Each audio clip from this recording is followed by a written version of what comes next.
Hi, everyone, and welcome back to On the Right Side of History with Kansans for Life. I'm Danielle Underwood, your host. What if the money you've worked hard to save, the investments you're counting on for the future, was actually being used to push cultural agendas you never agreed to?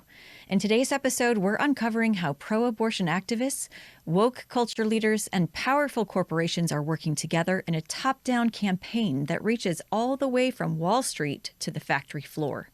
Joining me is Dr. O.J. Oleka, Chief Executive Officer of State Financial Officers Foundation, to break down this topic in layman's language and discover the tools we already have to protect ourselves and our future. Welcome, Dr. Oleka, and thank you so much for joining us on today's podcast.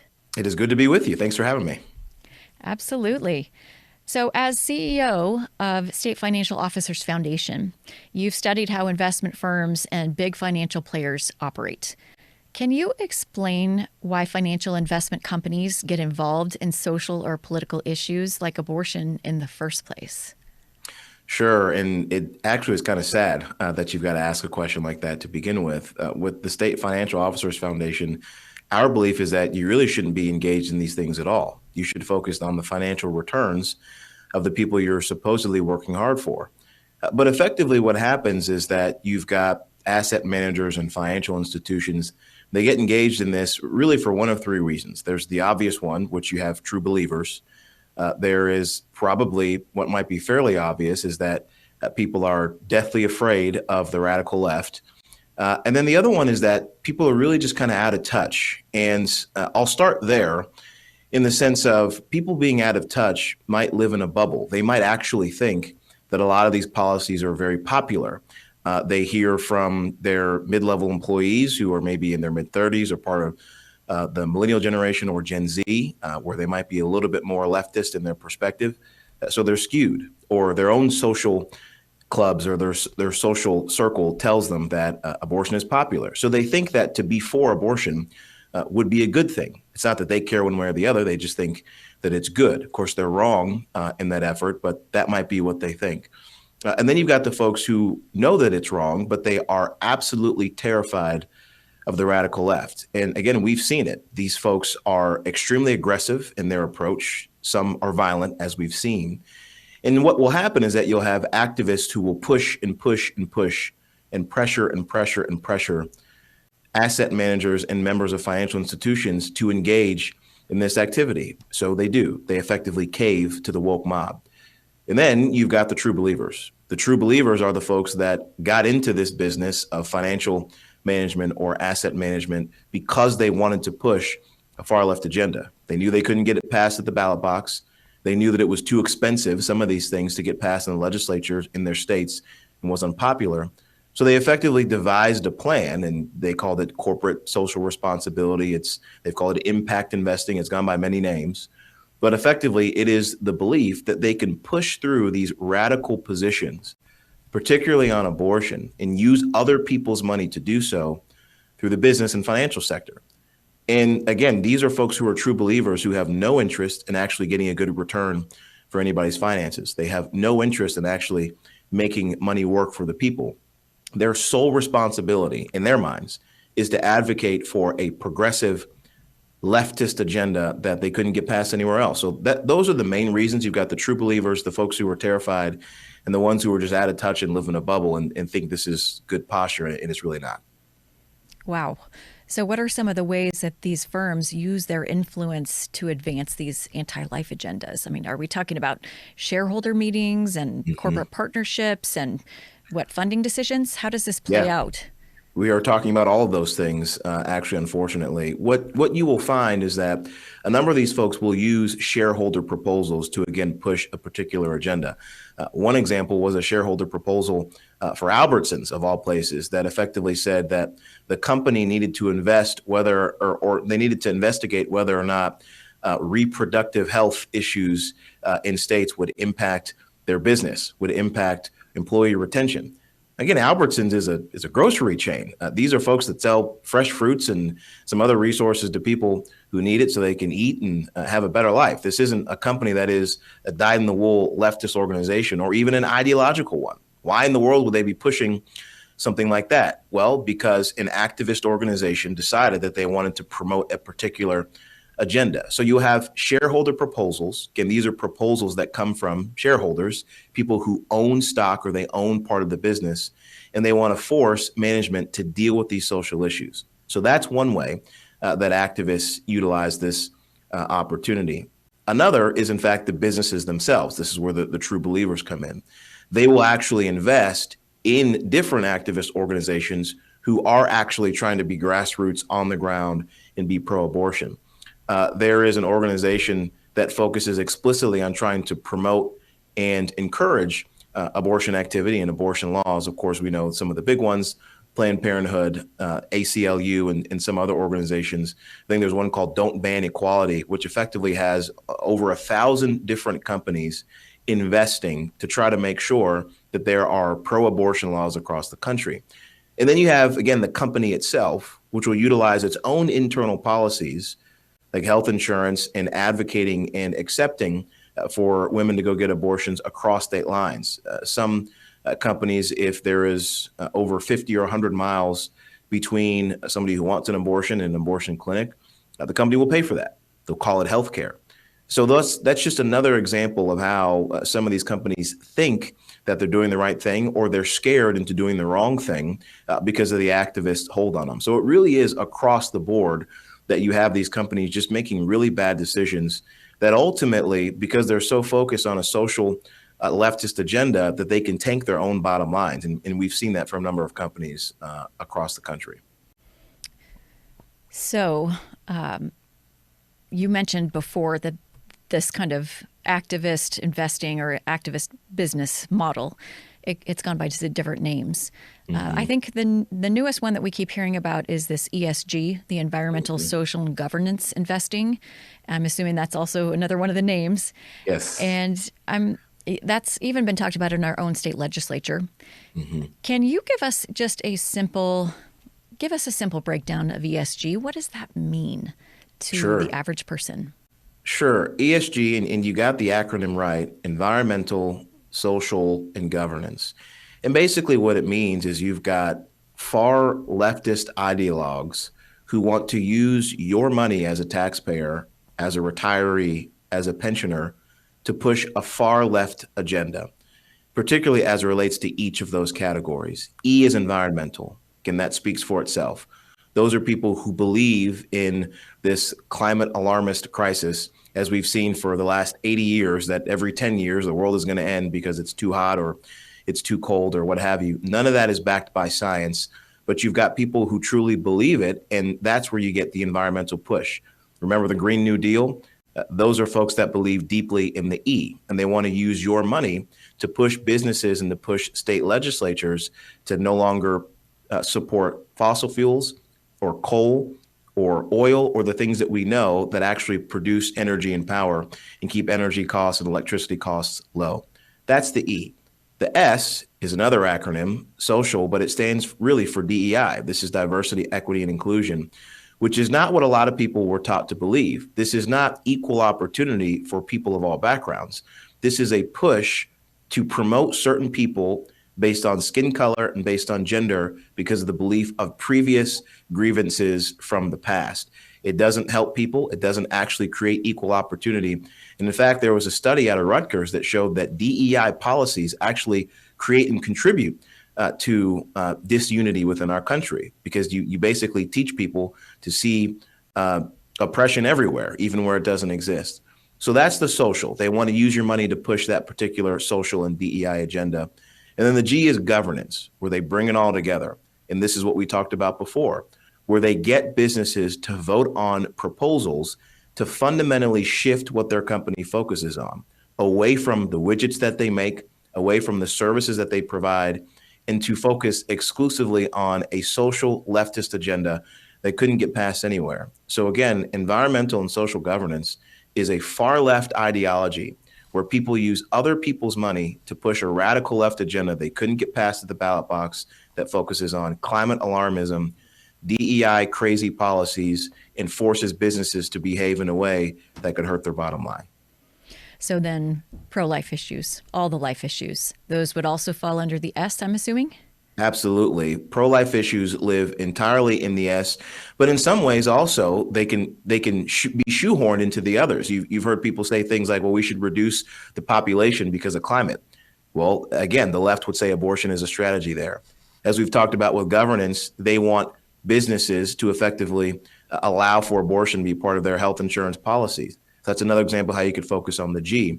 But it really isn't social. It's this belief that abortion is healthcare, that quote unquote reproductive rights are best for women. So it's the idea that you want to try to force businesses into that position where they're advocating for something that has nothing to do with their business, something that half of their employees are probably against, and certainly half of their customers are against. And most importantly, the people who invest in their company are against. And that's the thing that's most important to remember, is that when you're talking about ESG, you're talking about using the money of people who make the investments.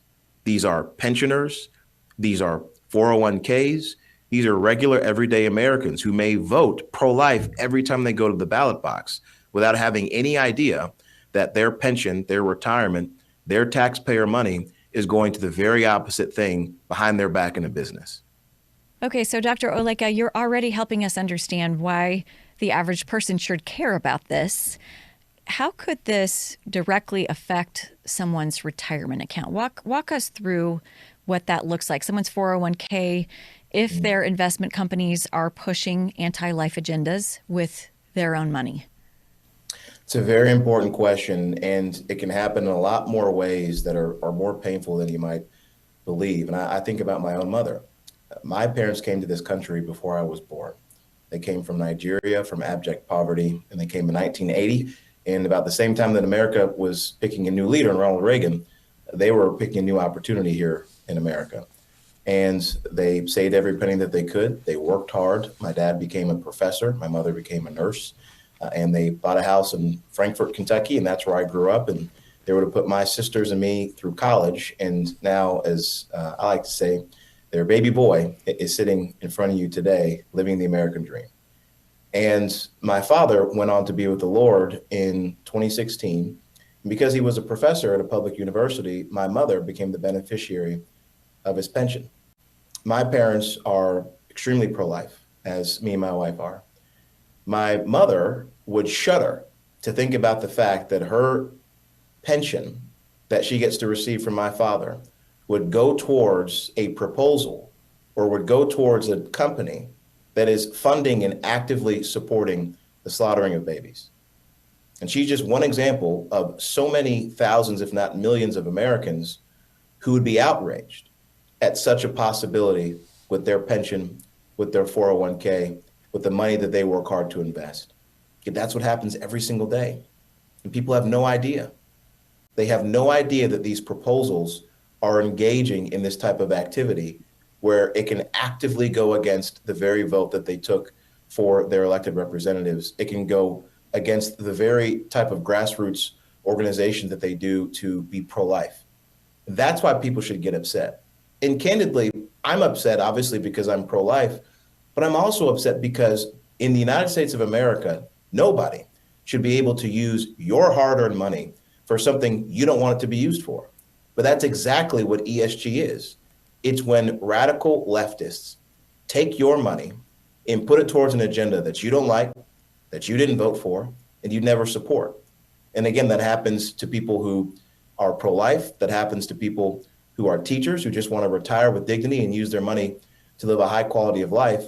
But what happens is that because these activists put this money towards activism and not towards returns, we start to see where some of their investments don't pan out, where you lose money.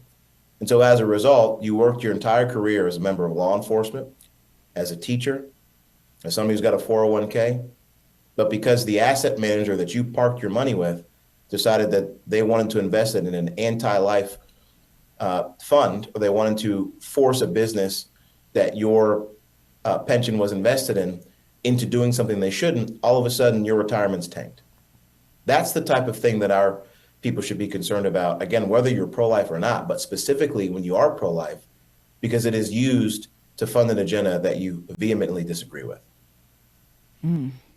So your organization, the State Financial Officers Foundation, is working across the country with different member state treasurers to counteract this trend, which is wonderful. We're so grateful to you for doing that.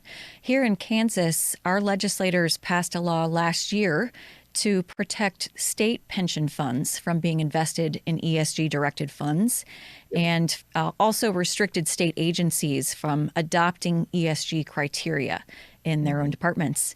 It's called the Kansas Public Investments and Contracts Protection Act. And it established environmental, social, and governance criteria, HB 2100. I'm just wondering, obviously that's taking a step in the right direction. That's the state pension fund. So anyone who's a state worker, that would apply directly to them. But that also leaves the rest of us who are, 401k investors, IRAs. We're currently not necessarily protected from that. What other ideas should Kansas elected leaders explore to keep things moving in the right direction? Absolutely. Well, again, I think that is a step in the right direction. You've got a great treasurer, Stephen Johnson. I am a big fan of his. He's doing all the right things on these issues. One thing that Kansans can do, particularly as individuals, is they can ask these specific questions of their own asset manager or whomever they do business with regard to their investments. Are my funds being used to promote something that I completely disagree with? That's step number one.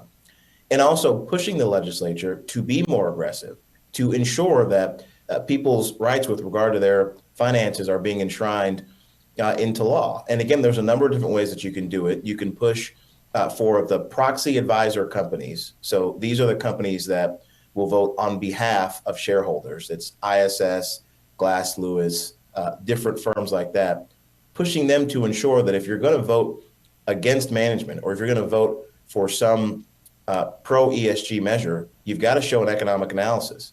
You have to show exactly why this would benefit someone financially. Because again, the sole focus for an asset manager and for some of these companies that are involved in growing your assets should be, in fact, to grow your assets. It should be to make you more money. But we know, obviously, that if you're promoting a pro-abortion cause, that's not going to be the case. Your money's not going to grow because there are companies who should be focusing on, again, the widgets they sell, the services they offer, not some social agenda. So there's an opportunity for Kansans to say, we want the legislature to pass a law that proxy advisors should vote explicitly for pecuniary, that's a big word, pecuniary interests or sole financial gains. And that way, there's a true focus to make money. And if they have a different idea of what they want to propose and what they want to vote on, they need to show an economic analysis. So in short, they need to make sure that each of the companies that are doing business in Kansas, working with the legislature, are doing so in a way that would promote actual economic growth, actual financial gains, not pushing a social agenda. And then individuals themselves can actively ask the people that they do business with, their financial advisor, an asset manager, and say, are you using my money to promote something that I have no interest in? Or are you working with companies that do that? I want to move my money somewhere else. Okay. So is that the same or different than fiduciary duty? It is the same. Fiduciary duty is acting on behalf of the owner and making sure that the sole focus is financial gain. That is a traditional fiduciary duty. That's fiduciary excellence. And everybody knew this up until about 10 minutes ago. Then all of a sudden, the left started to change the rules, almost quite literally. California has an opposite rule in their state where they foist ESG investing on everybody.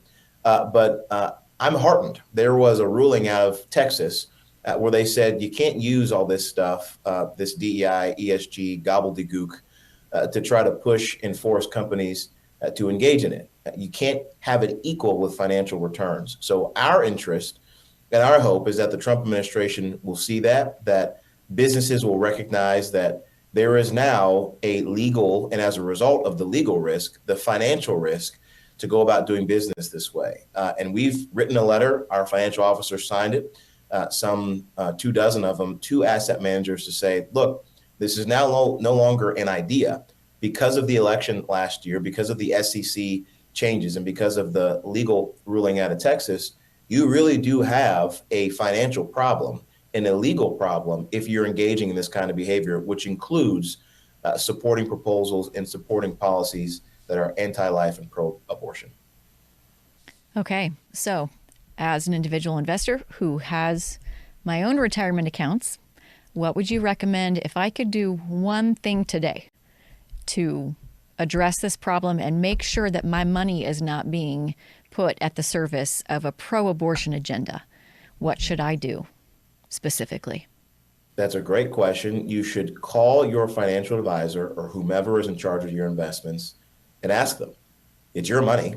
Tell them, I want to do a full analysis of each of my funds or all of the companies I'm investing in or where my 401k is. I want to know. And I want to know explicitly which companies is it being invested in. And if they are pro-leftist ideology, I want to move my money somewhere else. That's number one. Number two, what shareholder proposals are being supported?